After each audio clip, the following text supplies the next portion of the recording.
Яңалыклар чыгарылышы үз ишин башлап жиберди. Студияда Алина Хисматуллина, исәнмесез? Яңа күпкатлы йортта авария 21-25 ай йортында койнар су трубалары шартлады. Бүтүнчүк исемдәге төзелеш клиенты тулай торагында ремонт эшләре узды. Башкарылган эшләргә шәһәр мэры Наил Магдиев бәя бирде. Тулырак Лилия Гатина сюжетында. Туган як гөреф гадәтләрен саклап калып, Чаллыда беренче балалар сәнгать мәктәбенең күргәзмәсе ачылды. Бу хакта тулырак Мәрьям Файрушина сюжеты. 25 катлы яңа бинада койнар су трубасы шартлады. Авария Яңа шәһәрнең 21-25 А адресы буенча урнашкан торак йортта булды. Урынга эшчеләр бригадасы чыкты. Гадәттән тыш хәлнең сәбәпләре һәм нәтиҗәләре турында Эльвина Андрова сюжетында. 25 катлы йортны рәсми рәвештә ноябрь уртасында тапшырганнар. Фатир хуҗалары ачкычлар алды һәм хәзер ремонт эшләре белән шөгыльләнә. Күп катлы йортта әлегә торучылар аз. Труба 14-нче катта шартлый, су подвалга кадәр үтә. Йорт берничә сәгатькә сусыз һәм утсыз кала. Подрядчы оешма эшчеләре сүзләренә караганда, аварияның сәбәбе компенсаторның төзек булмавында. Подозрение на заводской брак материала отправляем на комиссию. То есть, соответственно, комиссия будет разбираться уже. Сейчас вот холодную воду, также, чтобы во избежание подобного было, например, сделали холодную воду. Сейчас вот горячую впаиваем и будем подавать воду жильцам. 13-нче катта плитәләр тоташкан урыннардан су үткәне күренеп тора. Түшәм һәм стеналардагы буяулар юештән кубып төшкән. Һавада һаман да дымлылык сизелеп тора. Аскы катларга төшкән саен хәл тагын да начаррак. 4-нче кат бөтенләй су эчендә. Сюжетны төшергән вакытта биредә торакчылар эшли иде. Күп катлы йортта электр бирелгән, лифтлар эшли башлаган. Төзүче оешма йортка китерелгән зыянны каплармы, билгеле түгел. Оешма җитәкчесе белән элемтәгә керергә тырышуыбыз уңышсыз булды. Яңа йортта фатир сатып алган кешеләрне күңелсез сюрприз көтә. Бозык подъезд түшәмнәре һәм стеналар. Эльвина Андрова, Фәнис Ихсанов, Яңалыклар. Бүтүнчү исемдәге кама төзелеше клиенты тулай торагында күптән көтелгән ремонт тәмамланды. Аның кирәклеге турында уку йорты базасында ресурс үзәге ачылганнан соң сөйли башладылар. Капиталь ремонтка шәһәр һәм Татарстан бюджетыннан 114 миллион сум акча бүлеп бирелгән. Башкарылган эшне шәһәр мэры Наил Магдиев шәхсән үзе бәяләде. Все удобства у нас, вообще все нравится, все прекрасно, как дома. Тулай торак бинасында капиталь ремонт узган елның гыйнварында башланды. Башта финанслау чыганагы республика бюджеты гына булган. Ул вакытта 103 миллион сум бүлеп бирелгән, әмма соңрак бинаны яңартуга шәһәр бюджетыннан тагын 11 миллион сум өстәлә. Тулай торак 1975 елда ачыла, бирдә капиталь ремонт бер генә тапкырда үткәрелмәгән. Буквально бөтен үзгәреп үтте. Беренче курс белән чагыштырганда без монда яшәп бүтән. Все этим Түбә һәм идәннәр бөтен үзгәреп үтте дисәң, стеналар, яңа мебель. Тулай торак танымаслык булып үзгәрде ди студентлар. Моннан тыш юыну, аш бүлмәләрен тәртипкә китергәннәр, бүлмә һәм коридорларда ремонт ясаганнар, түбә җылыту, су белән тәэмин итү системаларын яңартылды, электр үткәргечләр алыштырылды. Ремонт башкарылды, бүтән төр эшләр буенча да түбәдән башлап подвалга хәтле. Монда бу общежитиедә инде дөресен әйткәндә стеналарына утырып калган иде. Бүтән салыштырылды. Хәзерге вакытта Тулай торакта 500-дән артык кеше яши, яңа елдан соң тагын 200 студент өстәләчәк. Мы считаем, что общежития должны соответствовать самым высоким стандартам. Себе ставим задачу совместно с руководством республики. Должно быть движение по приведению в порядок и наших общежитий. Студентларга тагын бер бүләк яңа лифт. Моңа кадәр 9 катлы бинада җәяү күтәрелергә туры килә. Бирдә студентлар өчен барлык шартлар да тудырылган дип нәтиҗә ясады шәһәр мэры. Лилия Гатина, Фәнис Ихсанов, Яңалыклар.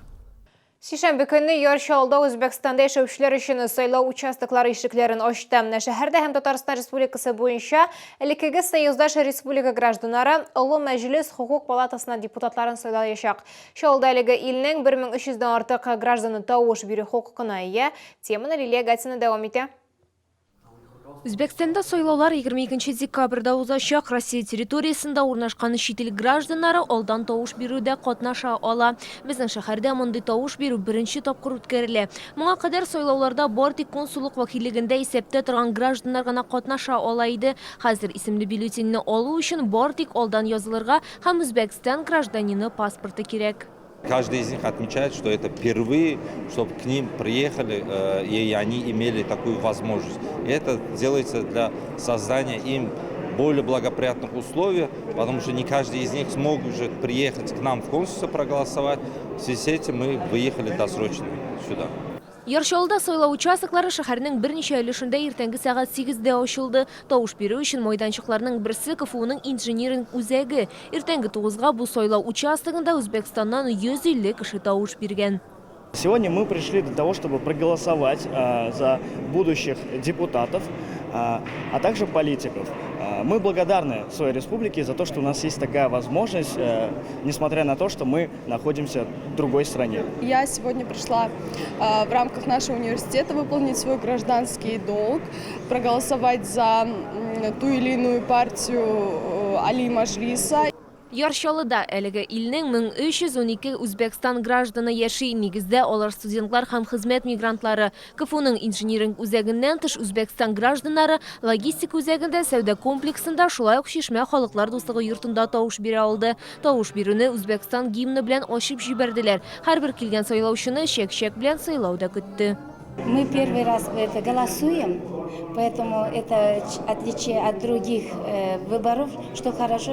Иногородные, вот, которые приехали работать, жить временно, первый раз они голосуют, да?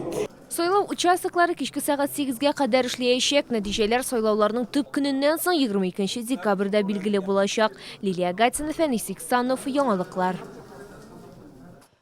Шоу-ТВ хәбәрчесе Елена Камалованың сюжетлары иң яхшыларының берсе булды. Казанда массу күләм мәгълүмат чаралары арасында ышаныч һәм куркынычсызлык республика күләм конкурсына җиңүчеләрне бүләкләделәр. Бәйге Татарстан Республикасы буенча Эчке эшләр министрлыгының юл хәрәкәте иминлеге дәүләт инспекциясе ярдәмендә оештырылды. Елена Камалова юл хәрәкәте кагыйдәләре, тормыш кагыйдәләре номинациясендә 3нче урын яулады. Шулай ук куркынычсыз юллар балаларга номинациясендә аның сюжеты иң яхшысы булды. «Безопасный город» программасының алып баручысы Елена Камалова безнең телекомпанияда новости яңалыклар тапшыруның баш редакторы булып эшли. Бу югары нәтиҗәгә телеоператор Сергей Вильдановтан башка ирешә алмас идем ди хезмәттәшебез. Когда меня пригласили на награждение, до последнего момента не знала результаты. Я отправляла очень много сюжетов о безопасности дорожного движения, которые мы снимали вместе с нашим телеоператором.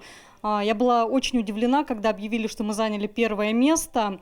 Но думаю, что это, наверное, справедливо, потому что именно безопасности дорожного движения, именно с детьми мы уделили очень большое внимание.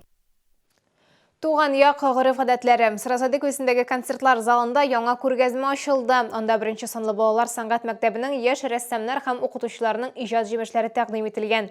Рәсемнәр гади генә түгел, чигү техникасында башкарылган. Күргәзмәдә хәбәрчебез Мәрьям Фәрушны булып кайтты. Сәйлән һәм тасмалар белән чигелгән рәсемнәр, кызыклы брошкалар һәм бизәлгән түбәтәйләр. Булар барысы да беренче санлы балалар сәнгать мәктәбе укучылары һәм укытучыларының кул эшләре. Әлеге мәктәптә кызлар гына түгел, егетләр дә чигә. Күргәзмәдә исә төрле техникада башкарылган 100дән артык эшләнмә тәкъдим ителгән. На этой работе изображен цветок, татарский орнамент. В нем я пытался показать красоту цветов Татарстана. Это сложный подбор цветов. Ойрым диварда Татарстан рәссамнәр берлеге әгъзасы Хәния Гәрәеваның эшләре. Ул балаларны күп еллар буе әлеге кул сәнгате серләренә өйрәткән.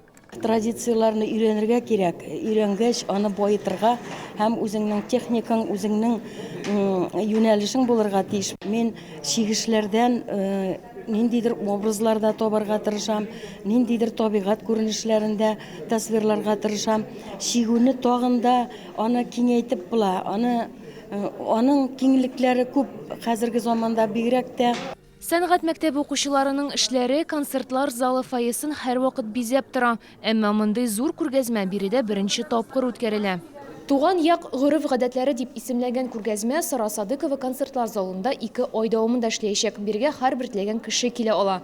Мәрьям Файрушина, Ленар Султанов, яңалыклар.